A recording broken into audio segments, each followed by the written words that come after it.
Sadé, on va continuer. Comment maintenant? On dit ici, écoutez votre colon, pas votre langue.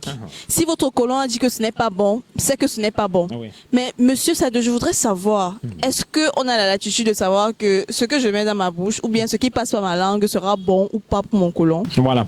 Donc, c'est vrai que si vous n'êtes pas éduqué à le savoir, vous ne le saurez pas. Ok. Parce que si vous voulez suivre la masse, vous aurez toujours tendance à consommer ce qui malheureusement n'est pas bon pour votre corps. Le souci ici avec la langue, c'est quoi? Parce qu'il faut que nous relevions la différence fondamentale qu'il y a entre la langue et le côlon pour ce qui est des résultats qu'on va obtenir sur le plan de la santé physique optimale. Le souci avec la langue, c'est que c'est un organe qui est neutre. Et il s'habitue à aimer ce à quoi vous l'habituez à consommer. C'est-à-dire que les papilles au départ, c'est-à-dire que si vous commencez à l'habituer à une nourriture trop salée, parce que c'est gustativement très bon pour vous, il s'y habitue et trouve que c'est normal. Si vous l'habituez à quelque chose de trop sucré, gustativement, il va trouver que c'est bon. Et voilà. Et ça fait en sorte que voilà, vous le consommez sans vous rendre compte qu'en réalité, ça peut être un problème pour votre côlon. Je me souviens, lors d'une formation, pour ce qui est de l'obtention du permis 111, lors d'un examen, à la préparation d'un examen, je demandais à une de mes étudiantes, parce qu'on avait pris l'examen de son petit déjeuner, et j'essayais un peu de lui expliquer ce qu'il y avait de mauvais dans son petit déjeuner. Et curieusement, je me rendais compte que malgré mes explications, elle persistait. Et j'ai fini par comprendre ce que j'ai compris plus tard. C'est qu'en réalité, quand j'ai pris son petit déjeuner, elle me disait qu'elle mangeait, c'était le pain, œufs, sardines, des choses comme ça. Bon, je me suis appesanti beaucoup plus sur l'œuf. Parce que j'essayais de lui expliquer que l'œuf qu'elle consomme en réalité n'est pas de l'œuf. Avec l'œuf qu'elle prend chez le boutiquier du coin, c'est pas de l'œuf, parce qu'il n'y a pas eu de fécondation. Donc c'est des poulets de chair, c'est des poulets qu'on a élevés comme ça. Et après, plus tard, elle commence à pondre des œufs. Alors qu'au préalable, il n'y a pas eu accouplement.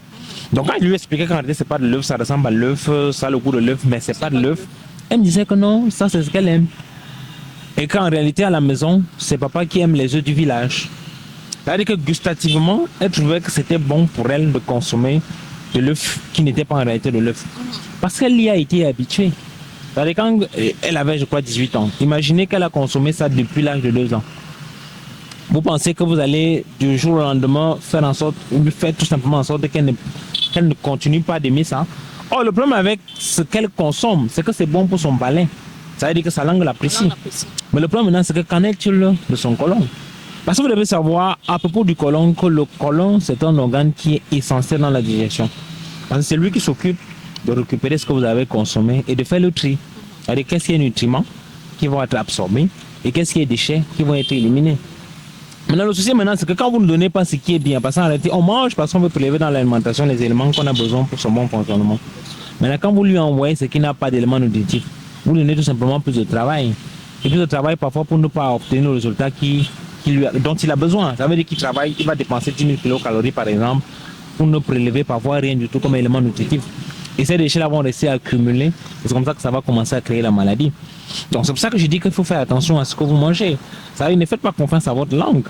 Parce que votre langue vous trompe, parce que votre langue aime ce que vous avez été habitué à consommer. Normalement, nous vivons dans une société de consommation où en permanence, psychologiquement, on vous influence à manger ce qui est rentable pour l'industrie agroalimentaire, mais qui n'est pas bon pour votre côlon et qui n'est pas bon pour votre santé. Par contre, vous devez avoir l'intelligence de savoir que je ne dois pas donner trop de travail à mon côlon. Parce qu'il faut que je lui envoie les éléments qu'il a besoin pour prélever en quantité ce qu'il a besoin pour que le corps fonctionne et ne rejeter que les très peu de déchets pour participer au bon fonctionnement et obtenir une santé physique optimale. Donc quand vous prenez conscience de cette différence-là, vous savez qu'attention, ce n'est pas forcément ce qui est bon pour les papilles gustatives, c'est bon pour le côlon. Donc il faut privilégier plutôt ce qui est bon pour le côlon. Il faut faciliter son travail parce que c'est quand son travail est facilité que vous avez une santé physique optimale. Merci. Je vous en prie, Merci Madame beaucoup, Martina.